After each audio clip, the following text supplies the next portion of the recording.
Hello everyone, my name is Tony Whitburn and today we have another Black MIDI reaction. If you haven't watched my Schleyenheim reaction, you can find it right here or right here. I don't remember where cards pop up, those are annoying, but I strongly suggest you watch that video before going into this one. Today I'm reacting to Cavalcade, their second studio record, and considering what Black MIDI does, I have zero idea what awaits for me on the record. But I guess we'll have to find out. This is the part when I stop talking and start listening, so remember to stay up to the end for the review, and I hope you enjoy it. First track, John L, I guess that stands for John Lennon.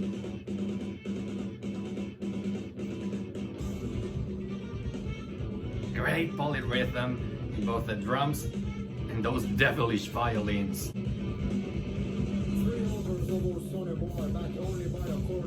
If I was having The Devil Went Down to Georgia vibes before, this just confirms it.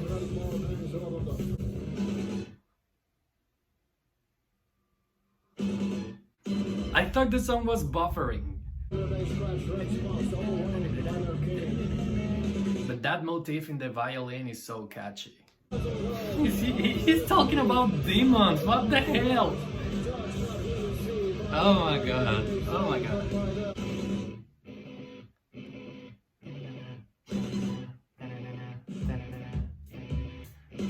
Jesus. Is it me or this is called music?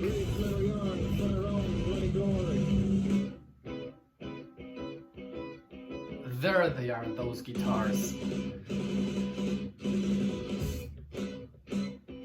Is this what delusional people always hear in their heads? It sounds like a cuckoo clock just became a mental asylum patient.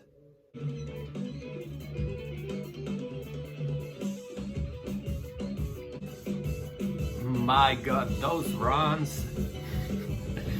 It almost makes me believe they made a deal with the devil to have golden hands to do that. This ain't even math rock anymore, this is... what the hell is this? I can't believe I asked myself what this is when the band's name is clearly Black MIDI. Oh god. Alright, a transition, but so far so damn freaking good. Jeez.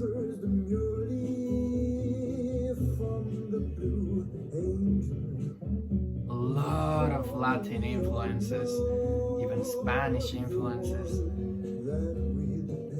It's a beautiful calm after that storm, but it sounds antique, like war music, post-war music.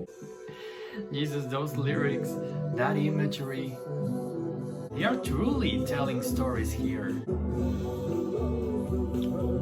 I love how those influences are Latin and Spanish, but it sounds like modern indie and it has almost medieval lyrics. I can't believe I'm saying this, but I find for once Black MIDI soothing. Oh, but this one doesn't sound like the same. Yeah, yeah, a whole other world. This is the Black MIDI I know. They are working that bass out. She moves with a purpose. Gotta give it to him.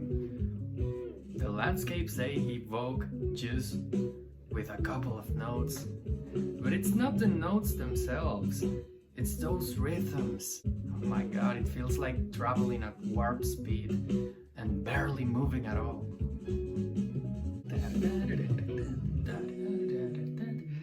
That motif, man.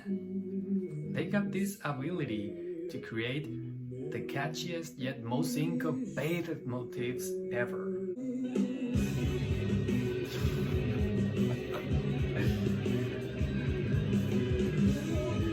A couple of seconds have passed, you probably know already, but I still don't know if that's a scream or a guitar. How they blurry the line between man and machine.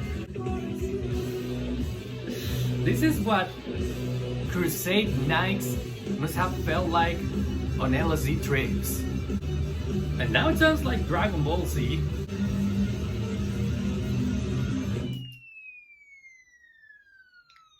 What the?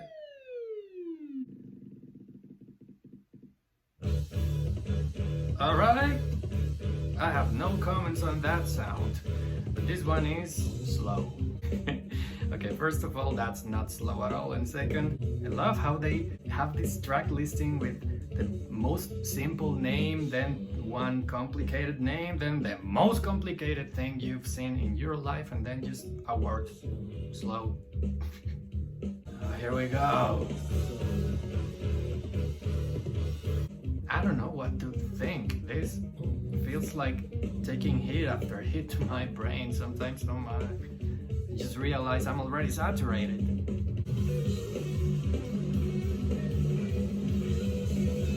These people study jazz, don't they? Yeah, this is definitely Primus meets jazz.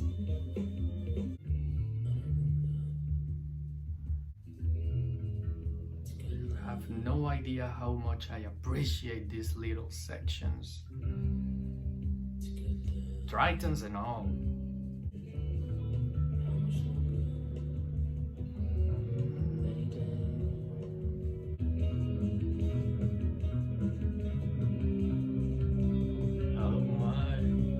Oh my. Those chord progressions are giving me chills. They are taking me through underground trips and taking me flying across a kingdom. It's so... I don't even know.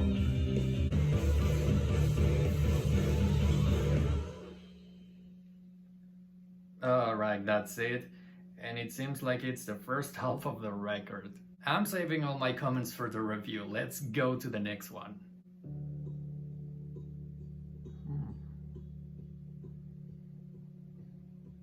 I know they are just detuning an instrument, but that microtonality is like a signature of theirs. Gonna turn up the volume a little. Yeah, that's better. Then again, the landscapes this is painting in my mind. Oh, it's so natural. Yeah. I'm so caught up in this. I don't want to say anything. This is that song, or I just want to listen. That almighty drumming. It took it a while. Sometimes they borderline open portals.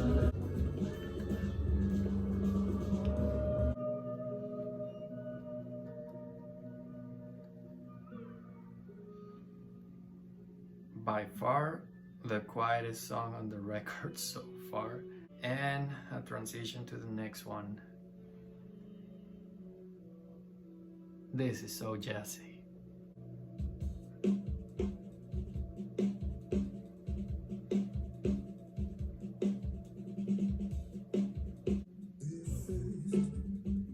Oh my god.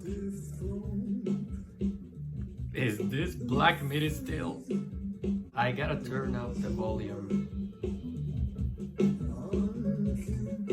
I don't want to miss anything here.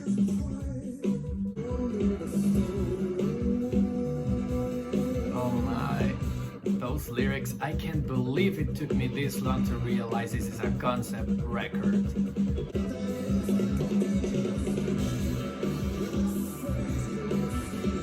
I don't know if they perfectly blended their voices, or if that's the same singer, that deep voice and that nasal voice. What a range!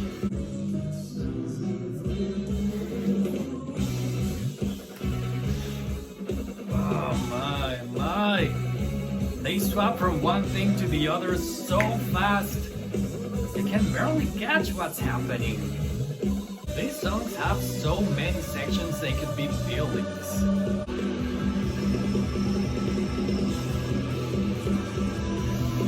portal has been opened.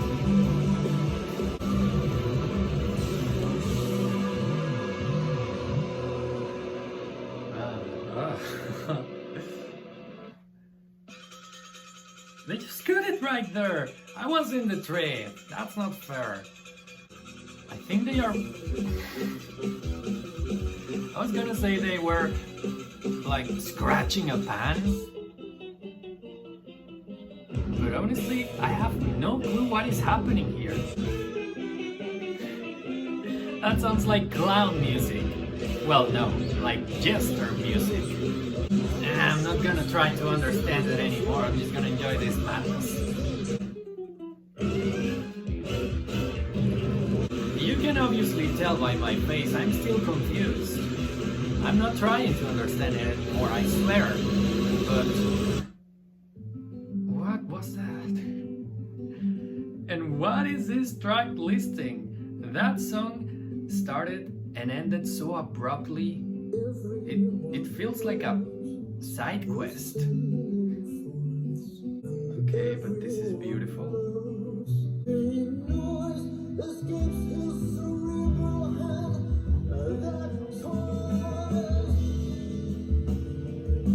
It had to happen sooner or later, I think. Back into the madness.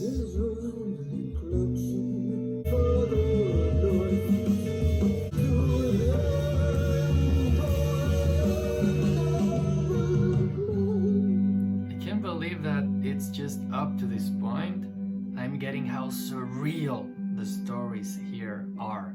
I thought they were simply medieval or just dark and twisted, but no, this is almost the level of surrealism from The Airplane Over the Sea.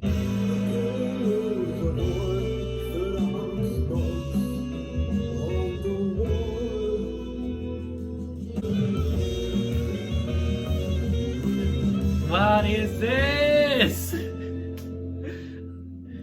Jesus, I'm so saturated.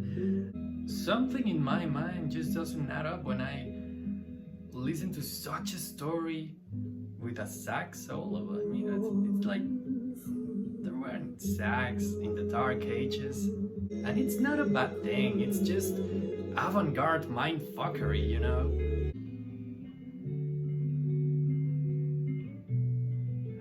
Whatever happens, we always come back to this section, to this quiet lullaby.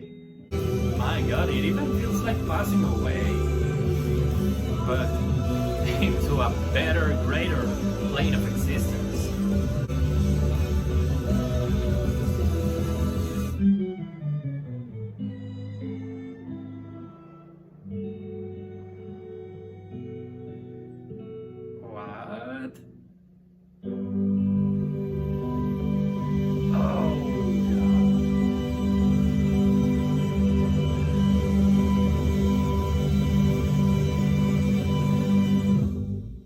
That's by far the most beautiful resolution I've heard in a record in so many years. Makes me feel fulfilled and grandiose. God damn, what a trip.